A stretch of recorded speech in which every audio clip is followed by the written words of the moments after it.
Hey Noir fans, Jason here from Speakeasy Noircast. So when Carly and I started looking for solutions for our podcast, we discovered there were way too many options available. We almost gave up looking for the right fit and came close to forking over a bunch of money for one size fits all type of solution. Then I stumbled upon Anchor FM. Not only is this amazing service free, but we can record and edit our podcast directly from Anchor FM or even on our phone when we're on the go. That alone saves us a ton of money and time. But there are several other major benefits to using Anchor FM that makes it the perfect fit for us. Anchor has a built-in solution for distributing our podcast to all the major outlets, including Spotify, Apple Podcasts, and just about anything else you can think of. You no longer have to submit your RSS feed to every single service in existence just to get your episode to your fans. And talking about money again, like I said, Anchor is absolutely free. And Anchor FM will even help you to make some cold hard cash right from the very beginning. Anchor FM has a unique advertising platform that doesn't require a minimum listenership. So right out the gate, you can start making some money. So let's put it in perspective. Anchor FM is free, everything you need to make a podcast in one place, instant distribution, and they'll help you make some money right from the start. So if you've been struggling to find the perfect platform for your podcast, download the free Anchor app or go to anchor.fm to get started. After you finish this episode, of course. I don't know. I wasn't listening. So that's us arguing about who's going to open the show. This is episode number 5. So, for the drink tonight, we're going to make an old-fashioned. Have you ever had one of those before, Carly? Is that what it's called? An old-fashioned? Yeah, it's called an old-fashioned. I was waiting for you to say an old-fashioned something. And then say something. An old-fashioned whiskey. An old-fashioned gin, an old-fashioned whatever. Yeah, I mean, we could call it an old-fashioned whiskey because that's what it's made with. Okay. All right, now, I've had these before, but I guess I didn't necessarily know exactly what was in it. All right. And this is another one of the few drinks that I'll drink with a little bit of lemon. It usually will come with like a twist of lemon. But an old-fashioned has whiskey, bitters, a sugar cube, and a twist of lemon. What's bitters? So, for you, those of you at home, we have our resident bartender, pub owner, drink aficionado, Jonathan Street, on the line. He's going to explain to us what bitters is all about, so we have a better understanding. Because obviously, Carly knows nothing and only wants to drink straight alcohol. So Street, why don't you give us a breakdown of what bitters is and what it's used for? Yeah, well, bitters, it was invented, it's an alcoholic prep drink.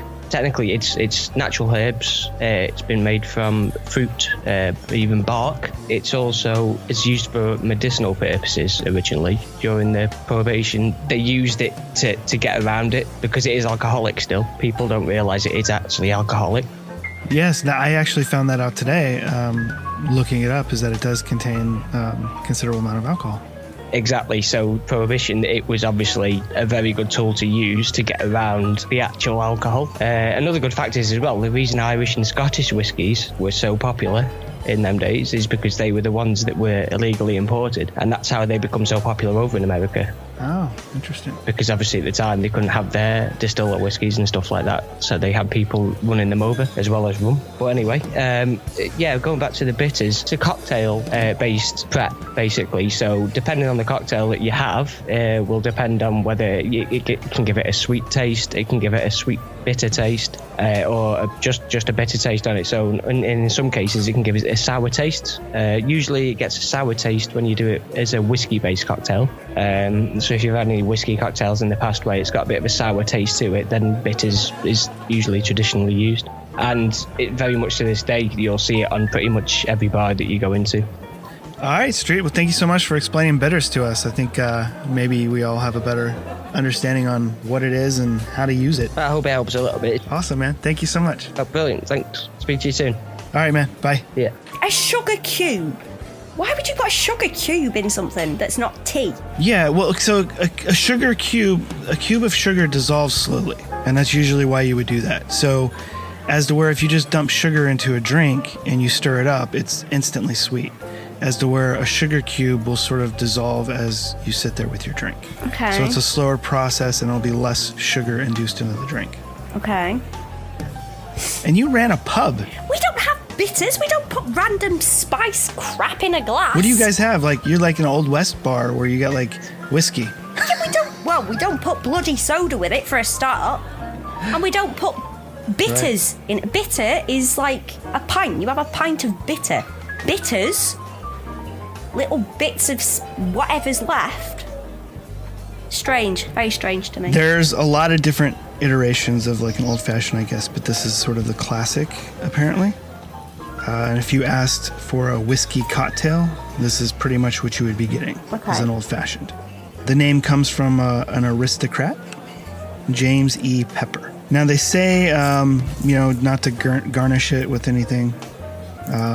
Pay attention to, the ice cubes. Oh yeah, pay attention to the ice cubes, even though you've got something in there that you can't describe and don't know what it is. But yeah. Well, they say because you want to make sure that the bartender stirs the cocktail separately, then pours it into a new glass with fresh ice. It's a drink that's supposed to be sipped.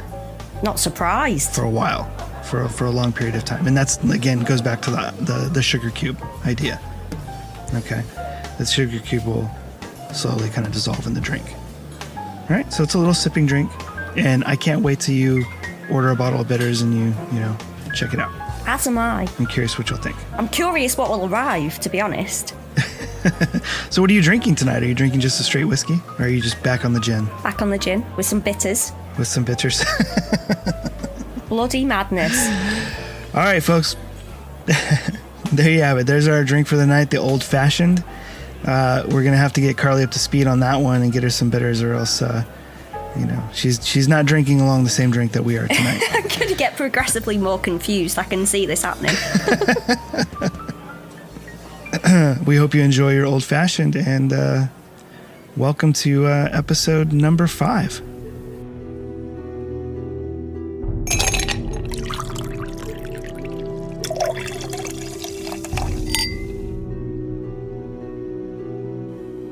We sort of, let you guys know what we watched, so that way you can watch it in advance and, kind of follow along with us, agree, disagree, hate us, shut it off, whatever. But we're going to tell you what we think about the film Memento. I have this condition. A condition? It's my memory. Amnesia? No. It's different from that. Since my injury, I can't make new memories. Everything fades. If we talk for too long, I'll forget how we started. Next time I see you, I'm not going to remember this conversation. What's the last thing that you do remember? My wife. That's sweet. Dying. Lenny! I guess I've already told you about my condition. Oh, well, only every time I see you.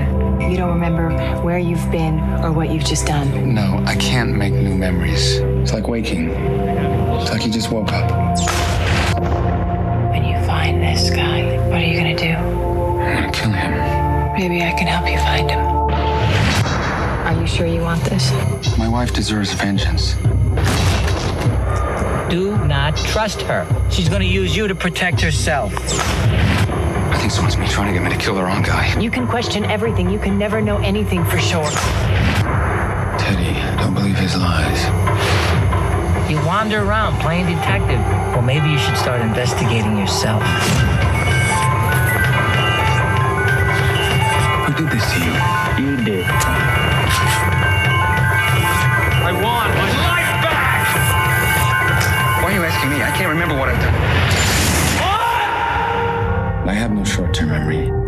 Since my injury, I can't make new memories. Everything fades. If we talk for too long, I'll forget how we started. Next time I see you, I'm not going to remember this conversation. I don't even know if I've met you before.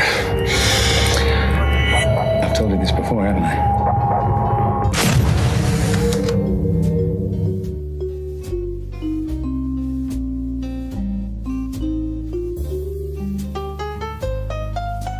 Memento, which is directed by Christopher Nolan, and it stars Guy Pearce, Carrie-Anne Moss, and Joe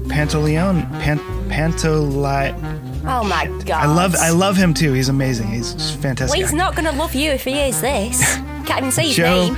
Pantoliano. Did I say that right? I don't know. I'm not taking the. I'm not locking myself into that. Pantoliano. Yeah. Mamma mia. He's a fantastic actor, by the way. I love him in like everything that he does. Unfortunately, gets typecast a lot. You know, he plays the Midnight Run character too much. You know, which is now just like the Bad Boys movies. I mean, it's the same character, unfortunately. So this is really a refreshing sort of role for him, in my opinion. And he's sort of he's the guy that I like to watch when I see this movie. Released in 2000, which sounds so odd. I hate saying the year 2000 because it's like, I don't know. It's like 20 Feels years like there ago. needs to be more to it. Man. Yeah. It was released in the year 2000, directed by Christopher Nolan. Stars Guy Pearce, Carrie-Anne Moss, and Joe Pantoliano. It was recently added to the National Film Registry for preservation, which I found interesting. I didn't know that it happened.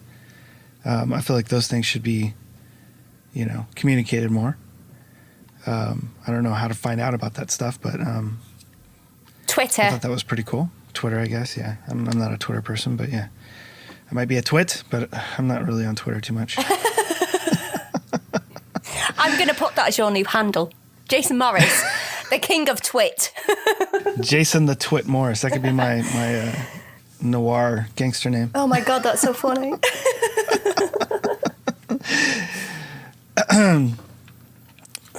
Carly the Street. Yeah, man. So I thought that was really cool. I mean, for being, a film that is, such an important neo noir that launched careers, and it's made its way into the film registry, for the preservation. I think that's crazy. I also found it interesting when I was doing my research on this movie. And Carly, I'm gonna let you carry this podcast because you're the huge Memento fan. Oh, I fucking love it. Yeah, I like the movie, but I'll tell you my assessment on it later on as to why it's not like a favorite of mine. But I like it. It's not a bad film. It's a good film. But I thought it was interesting to find out that. Do you know who was originally going to play? Was it Guy Pearce's character? Was it Brad Pitt? Yeah. Mm-hmm. And I would have hated it even more. Yes, agreed. Yeah, because I really, the only movie I really liked Brad Pitt in was 12 Monkeys. And he's got such a small role in it. I like Seven a lot, but it's not because of Brad Pitt. No, anybody could have done that. Yeah. Yeah. There are a few scenes I think he shines in that film. But honestly, I think it's the understated character of Morgan Freeman and Kevin Spacey that really shines in that film. And Kevin Spacey's like in it like, I don't know, 5 minutes, 10 minutes tops. Yeah, he's not in it that long. Yeah, and I mean, he is a scary son of a bitch in that movie, Yeah, anyways, we're not here for Seven, but I was interested to find out that Brad Pitt was originally going to play that, and I'm very happy that he didn't. There was a few other people that they were considering. Aaron Eckhart, who I like. Thomas Jane, who I like depending on the movie. Ugh. I really loved The Mist a lot, and I thought he was great in The Punisher. But everything else, he's kind of, whatever. But Aaron Eckhart was in another film that's sort of neo-noirish called Suspect Zero. I don't know if you've ever checked that out. It didn't do well at theaters, but I enjoyed it a lot. So if you haven't seen that, Carly, you should take a look. Maybe. Jeez, you're a hard sell. Kinda. And there's another gentleman in this movie. His name is Mark Boone Jr., who I also love as an actor. And I was fortunate enough to meet him last year, I think it was, when we were doing our little tour for our documentary, Millennium After the Millennium. We were at, I think it was Monsterpalooza maybe, and Mark's table was near ours, and him and Lance had done a movie directed by Sam Raimi called The Quick and the Dead. And me and Mark had struck up a bit of a conversation. He told me some stories about that movie and whatnot. And so he's a really, really nice guy. And I thought that his performance in the movie was pretty fun because he got to mess with Guy Pearce's character, which is, what's his name? Leonard? Leonard. Yeah, Leonard. And awesome. Also, Callum Rennie's in this film as well. Who? You know Callum Keith Rennie, the guy I always push guy. on you whenever he has a film. I'm like, God, we Callum, need to get that guy because he's amazing. Yeah, okay. Yeah. What did he play in this, though? Dodd. Hey, you're going to make me look this up. The guy in the wardrobe. The guy in the wardrobe? Yeah. Bangs on the window and it's like, hey, with a gun.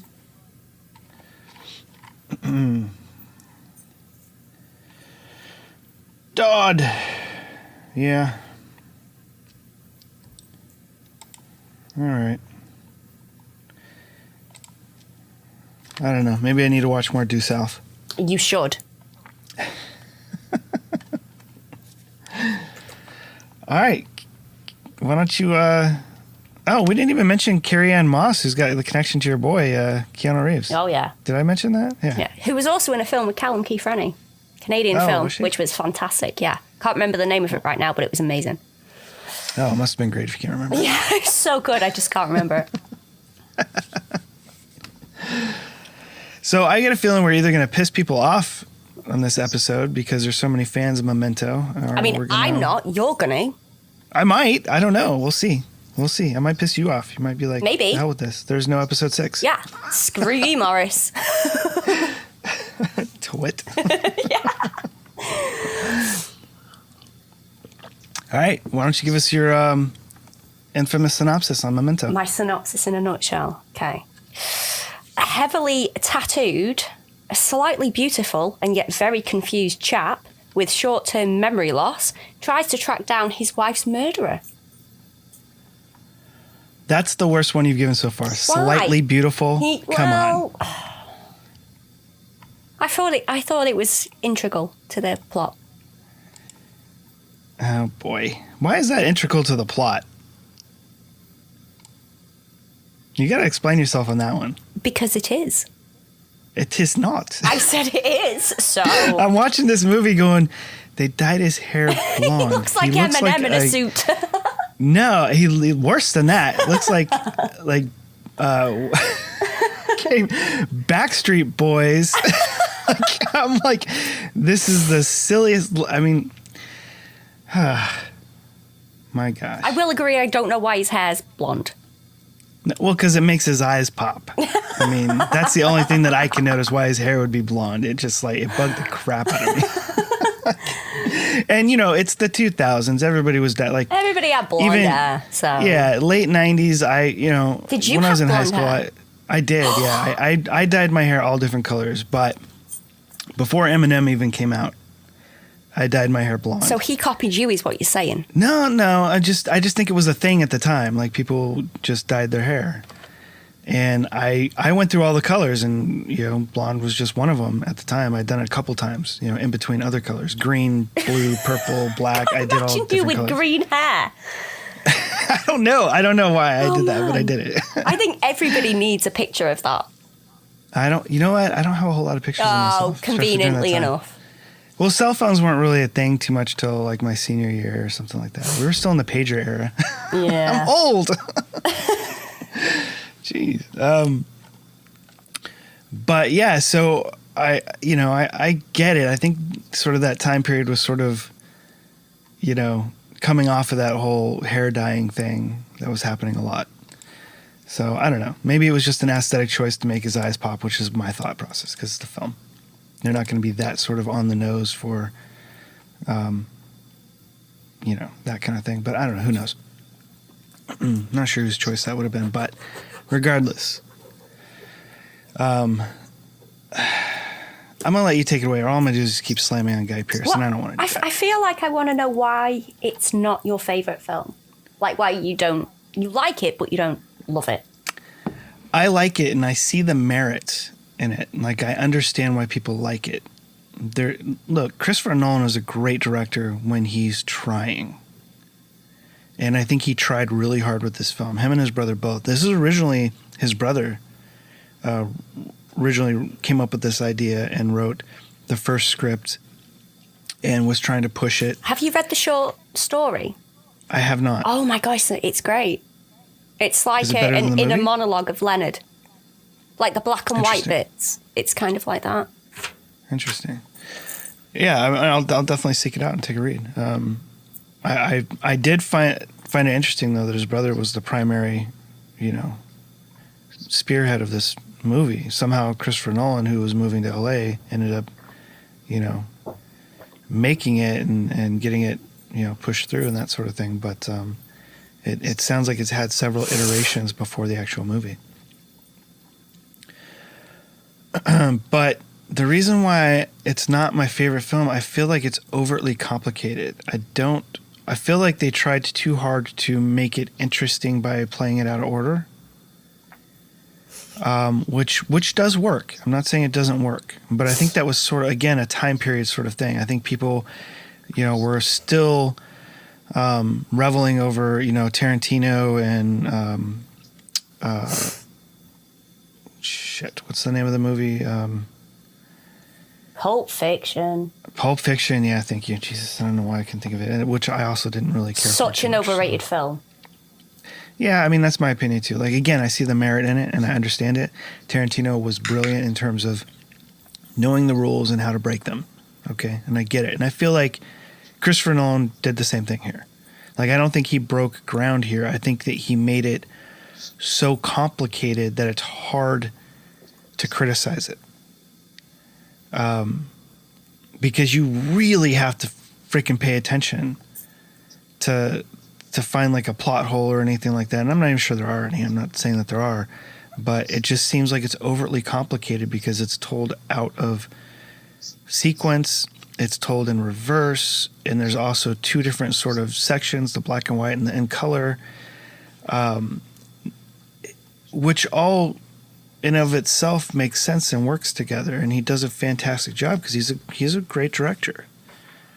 But for my taste, it just made it overtly complicated into what is ideally a very simple story. Question. Yeah. Did you watch the DVD feature where you can actually watch it in chronological order? I did not. I didn't even know that was a thing. Well, it is. Interesting. Mm. And it's not that complicated when you watch it in chronological order. I know, that's what I'm saying. The story itself is not complicated. And that's the reason why it bothers me that it's told out of sequence, because there really isn't a reason to. Like, his affliction, his issue with his memory doesn't serve the story as to tell it out of sequence. I disagree with that. See, I don't at all, because his memory doesn't. I mean, it just doesn't make any sense as to tell it out of sequence, because he doesn't remember things out of sequence. He's leaving himself notes. He you know what I mean? He's still following that path from A to Z. I think it plays into the unreliable narrator and the fact that you can't trust anything that you're seeing. And actually, there's quite a few different avenues to go off into, which makes you think, well, can he remember? But I think that's also something that was done effectively between the color and the black and white. You know what I mean? I still don't think that the out of sequence was necessary, because you could totally get that across using those two different. I think there's just too many tropes. I think there's too many things that he tried to do to make it a brilliant film, in my opinion. It's well directed. But I just think it's just overly complicated. That's really my only issue with it. And you don't like Guy Pearce? No, I think he's actually fine in the movie. Like, I really don't have a problem with him in this movie. Like, he's just got this smugness to him that just bothers the shit out of me. Like, and that's the reason why he works so well in LA Confidential. I mean, it's like that guy just feels like Guy Pearce. That is not a person I want to sit down at a bar with and have a drink, because I would want to punch him. I'd be like, shut the fuck up, dude. You know what I mean? He just feels like he's that type of guy that's just so into himself. And maybe I'm wrong. Maybe he's a fantastic person, but that's what comes across to me in all of the movies that he's in.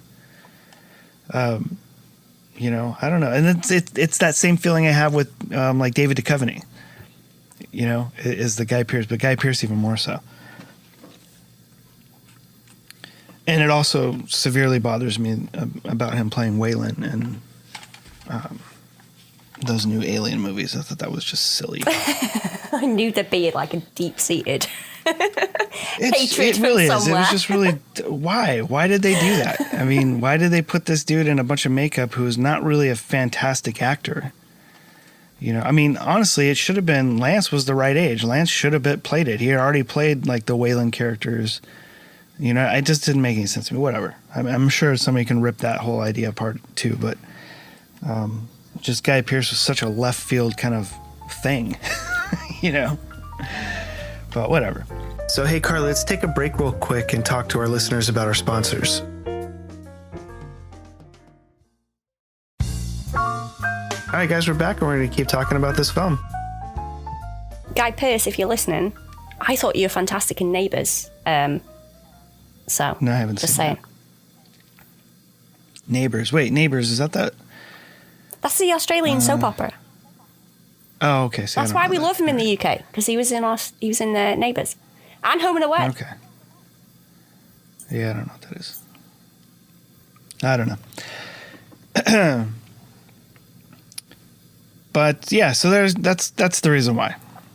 I'll reserve my rating of the film later on. Okay. But I don't think my rating of the film necessarily reflects my issues with the film, because a lot of my opinions or ratings of film, I'm able to separate my personal feelings of it and still see the merit of the movie, which I don't think a lot of people can do that. And I don't think a lot of people can go and say, I didn't like that movie at all, but it's really well made. Yeah. And I think that movie is like a 9 out of 10, even though I didn't like it. And I don't think people can do that. And I think that's sad, because everybody nowadays has, social media opinions, and it gets so muddled and convoluted. Even like, if you've noticed, because you're a millennial. Oh my God. And I'm not talking bad, but I just mean, have you noticed the shift, like a classic film, for instance, like Jaws? Okay. It's a landmark film. Mm-hmm. It launched, summer, movie going. I mean, it's a 5-star movie, or in our case, 10 gens, 10 right? gens. Right.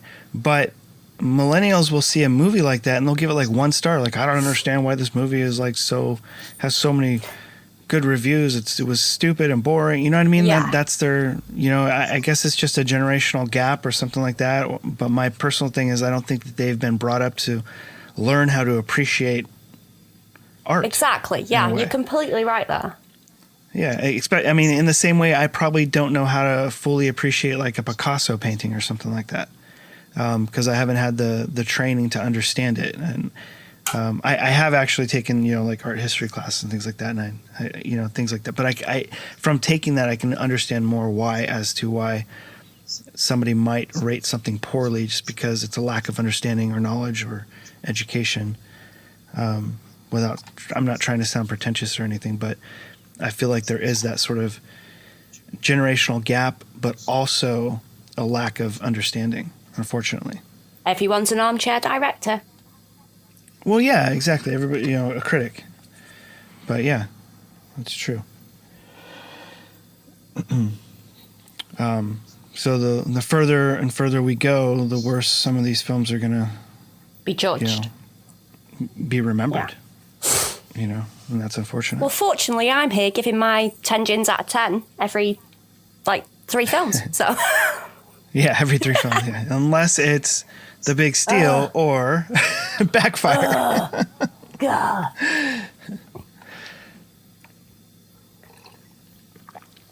All right. So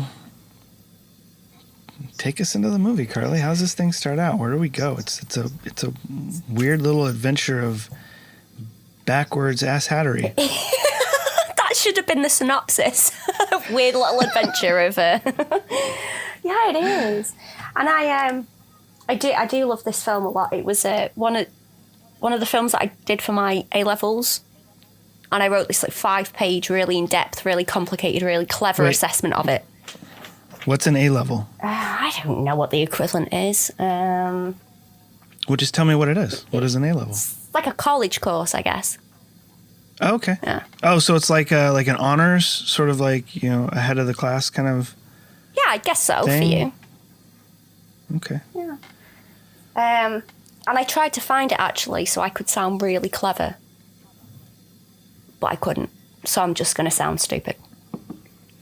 So just roll with it.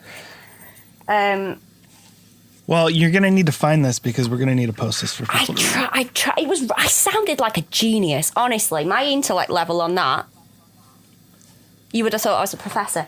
This review here, absolute garbled nonsense.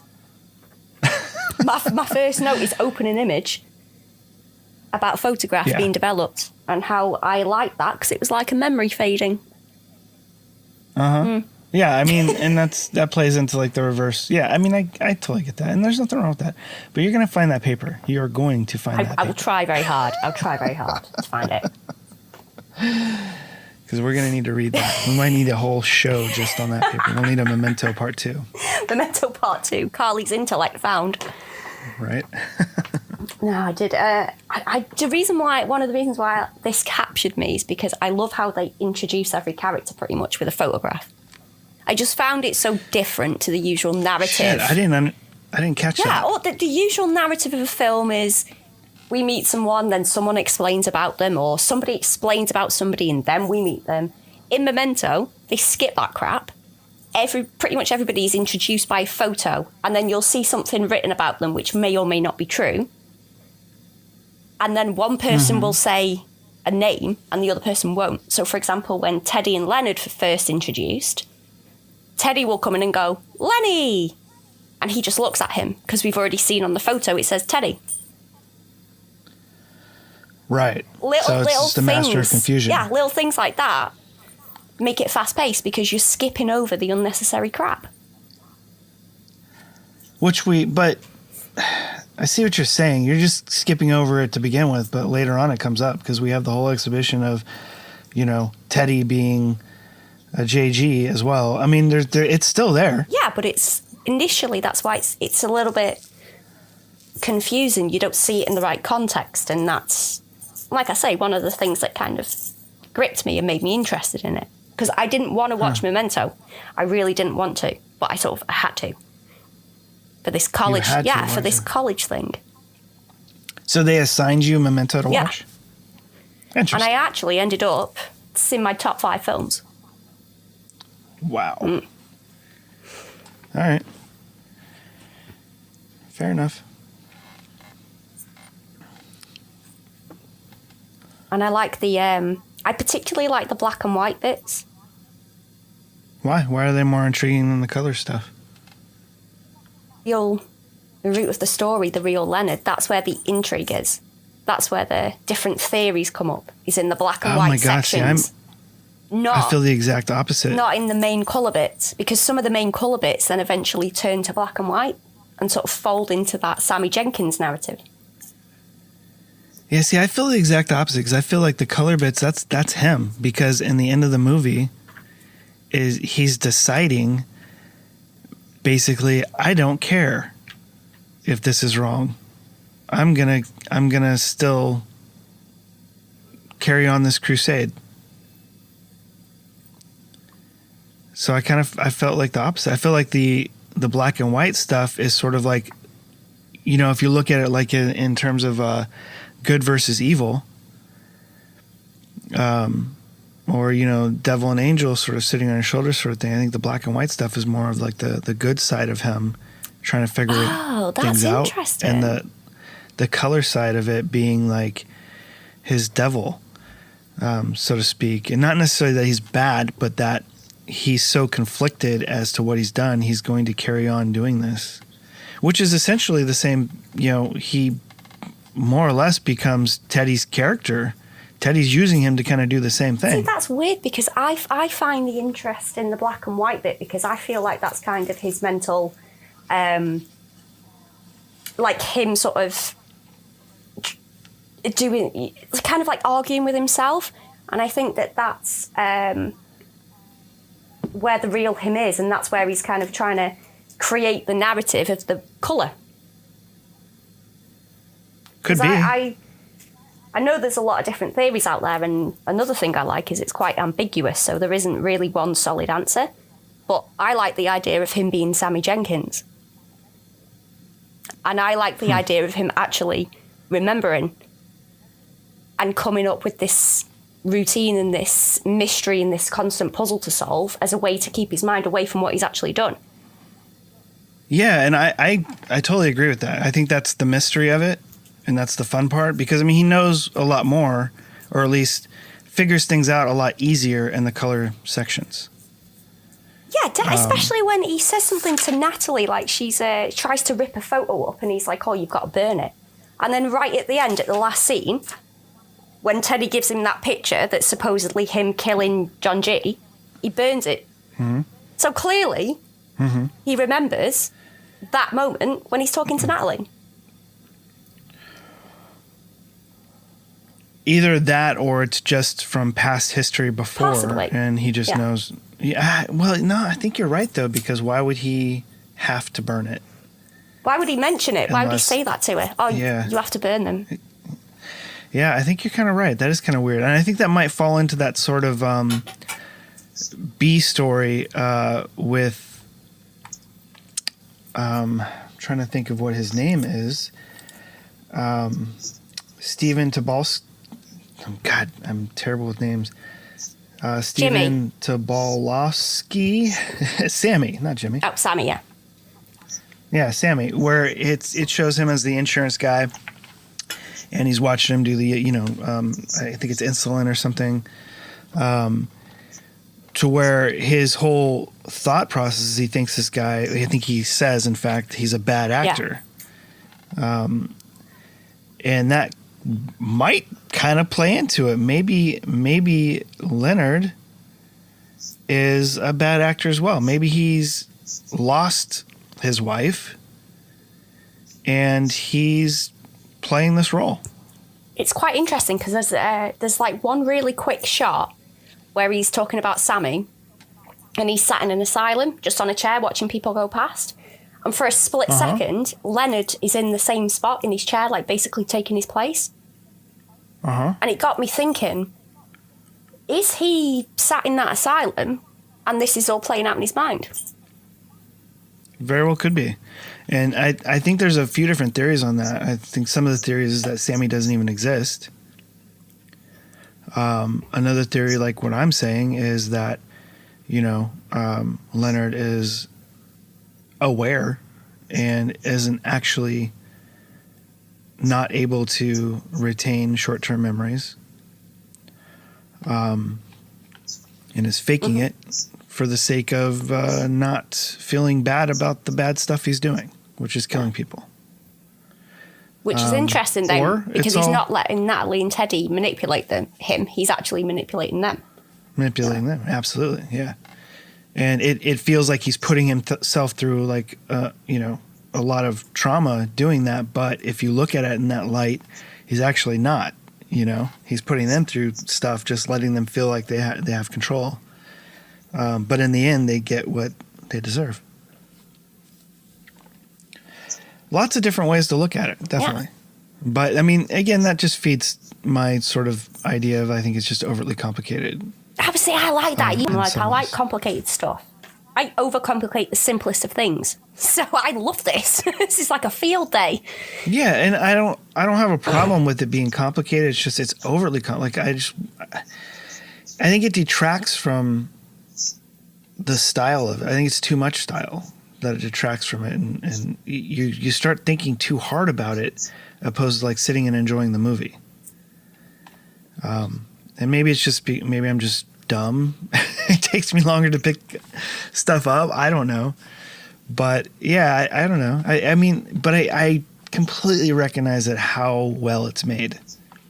So I get why you feel that way, and most people feel that way. I think also as well, though, it's like, it is, this is going to sound horrible when I say this, but it is a generational thing.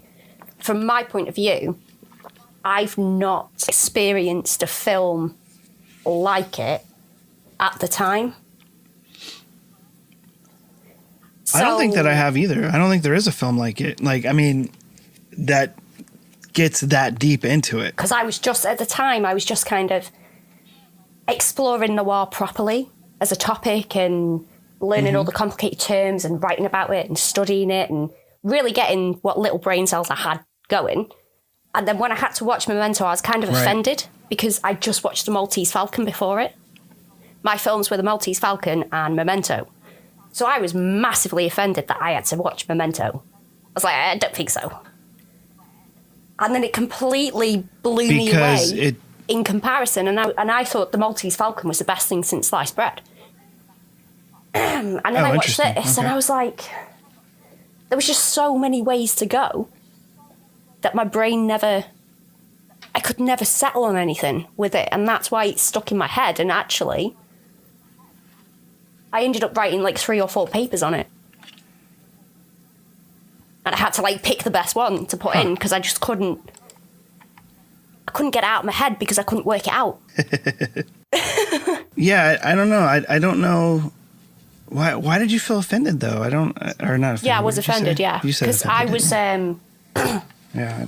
in my film class, I was the only person who knew who Humphrey Bogart was. So straight away I thought I was like the creme de la creme. Yeah. So I was watching, obviously I got assigned to one of his films and I was watching these and I thought, Film Noir, these are the best. And then I got challenged with the Neo Noir because that was the comparison, basically, Film Noir to Neo Noir. And I was so offended because I was like, no, Neo Noir, it's not even a thing. What is this nonsense? I'm not doing that. And then I realised that it translated so well, I could see the aspects of Film Noir to Neo Noir, and that's what... It blew my bloody mind. Really did. I grew up more on the Neo Noir side of things. Primarily with things like Blade Runner and Chinatown. So I was aware of noir films. I just, at the time, being so young, just didn't like them. To me, as a kid, they were just black and white old movies. So I had zero appreciation for it, which is sad. Like, looking back, I hate the fact that I felt that way about them until I got into college and started to really explore them. That's weird, because I was totally the opposite way round. Which is great in my opinion. I think that's a much better way to experience, honestly. But in the scheme of things, if anybody is able to get to a point where they can appreciate, noir films and classic noir films, neo-noirs, all of it, that's a positive. So however I think people go about it, I think is great as long as they get to that point. So, like with you, I'm glad that you were able to, appreciate neo-noirs, and I guess Memento was sort of that stepping stone for you. Yeah, because off the back of Memento, I started watching things like LA Confidential, Seven. It was like a chain reaction of films that I suddenly had an appreciation for that everybody raved about, that I couldn't understand why they were raving about them. Genuinely, I was at a loss as to why they were going on about them. And then I watched Memento, then watched LA Confidential, because I like Guy Pearce, so I thought I'd watch that. Chain reaction, Kevin Spacey, watched Seven, and just went off that way. And I haven't seen Chain Reaction. I'll have to check that out. Is that what you said? There's a movie with Kevin Spacey, Chain Reaction? No, there's a movie with Keanu Reeves, Chain Reaction. But I was saying it was like a chain reaction. Oh, I'm sorry. I totally misunderstood that. But you should also watch Keanu Reeves' Chain Reaction as well. No, I know that one. That's the one where the truck got the liquid nitrogen or something like that, right? Yeah, he's like a genius scientist or something. That was awful. Shut up. That's terrible. You mean brilliant. You're ruining your credit with our listeners. I know. I'm sorry. Oh my God, it's like saying Reindeer Games was a good movie. You have that on DVD. Oh boy. I only watched it once though. Well, keeping my credibility. That's all you need to watch it is once. I agree. Well, that's good to know. I'm again, like I said, I'm glad that you had that stepping stone and you were able to appreciate Neo Noirs. Are you a fan of movies like Blade Runner and Chinatown, stuff like that? I am now. Yeah. I wouldn't have been before watching Memento. Because like I say, I had this kind of, I don't know what the word is for it, kind of like snobbery. Like, I'm not watching that. It's not film noir. Nobody I recognise is in it, kind of thing. Wasn't done in the 50s, you know. I think that's kind of like how people are the opposite direction. Yeah. You know, with classic noirs. So that's interesting to hear. And speaking of that, you know, your history with noir and neo noir, how did all that play into your script, Room 19? Like, what made you decide to write that as a noir? Do you know what? I don't know if I ever told you. I didn't have any plan with Room 19. The scary, It sort of came to you? The scary thing about Room 19 is, after doing this podcast, I'm watching films going, oh shit, I kind of think I've got that in Room 19. There's little scenes and segments and stuff that I'm recognising in Room 19 that I didn't realise I'd seen before. Uh-huh. And with Room 19, I was at the end of the road. I'd decided I was quitting, couldn't be bothered with doing writing anymore. And I just had this idea, I had this character in my head, and I just couldn't sleep or anything. It was driving me insane. And I turned my laptop on for the first time in about 8 months and just wrote. And I just wrote it in a week. Just came out.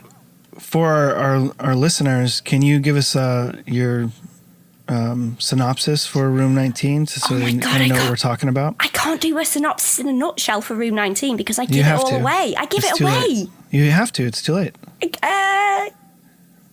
The guy in a motel room. That's awful.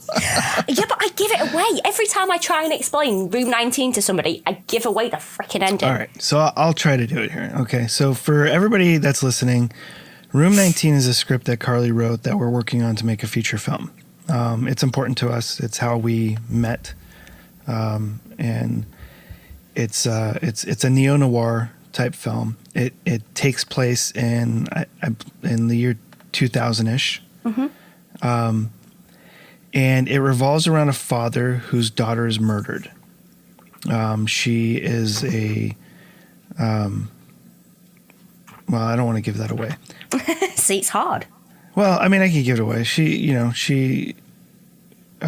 Well, I don't want to give it away. I told you it was tricky. His daughter's murdered, and he holds up in the motel room where she was murdered. And he's waiting on some potential new evidence as to who might have killed her.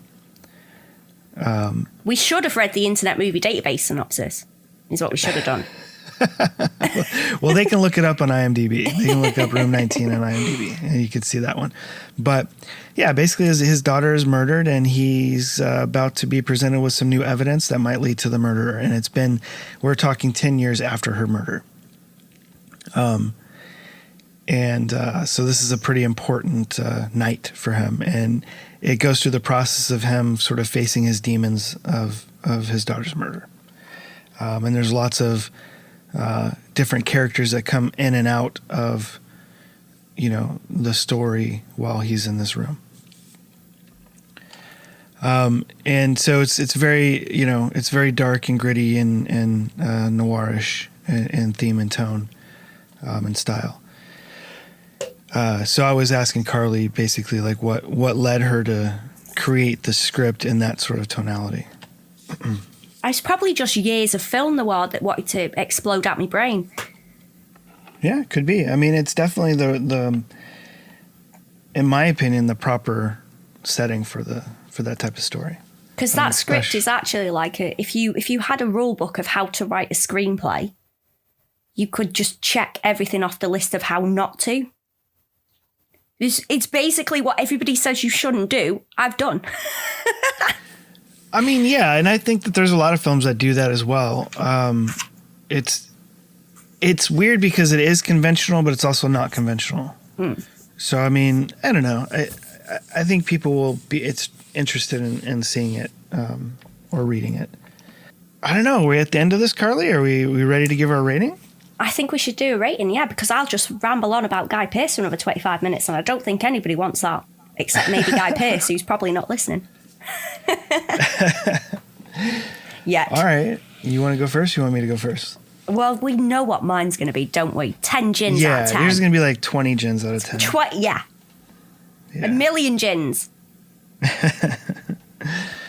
I'm going to give it an 8 gins out of 10. I think it's a very well made movie.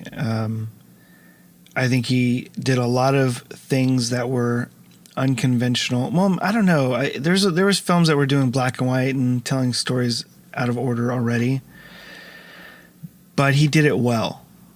Did it masterfully. Yeah. I would say he did. I don't know masterfully because I still think it's overly convoluted, and I don't think there's any reason that it had to be. But he did do it very well. I think he's a very good director.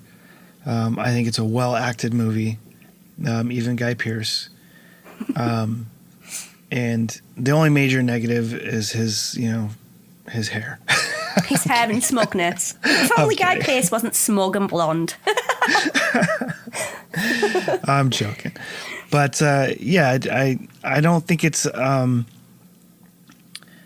I only think it feels groundbreaking because he did basically the same thing that Tarantino did. He just flipped, things on its head. But all the same tropes are still there, and but it's very well made. It's a well made movie, and it did very well, critical acclaim. I'm surprised. I mean, it won awards, but I'm surprised it didn't end up being bigger. And I guess because it was small for the time. I think it was like a $4 million budget or something like that, which is huge to me. But in the scheme of things. And Carly, you give it a million. A million. A million Pierces. A million Pierces. 10 gins, a million Pierces. All right. And this is in your top 5? Yeah. Where does it place in the top 5? 4. 4? Yeah. Not 1, not 2, not 3, 4? 4, yeah. That's like towards the bottom. I mean, that's the top 5. Yeah. Okay. All Yeah, right. yes. I'm interested to find out what your other ones are. Don't tell me yet. Maybe we'll get to them. Maybe we won't. No, say something crazy like Gone with the Wind. This podcast's over. Well, frankly, my dear, I don't give a damn. Right. I don't like Clark Gable, so. I forgot to mention this on our last podcast about Mildred Pierce, Butterfly McQueen. Her assistant, I wouldn't call her maid necessarily. I guess she became her maid when she bought the house. But she was the maid, Scarlett's maid, in Gone with the Wind. And she has the unmistakable high-pitched voice. Yeah, it was a little high, wasn't it?